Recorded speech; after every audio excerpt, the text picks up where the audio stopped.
Anatu sisasabare, anatu sisasabare, anatu sisasabare,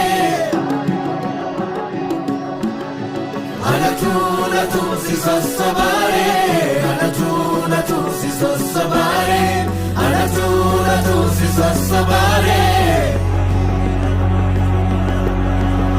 Simboda pe bareda kyunda chalchize anatu makake wa melelize simboni folisi lisa kumbijala ala babaredina kotalala baredo janane uste urjiloti dursite natazau barni bonti baredo janane uste urjiloti dursite natazau barni bonti charako hamanara marmare bonni kedide Sumate jale, dalara goren sagale lale.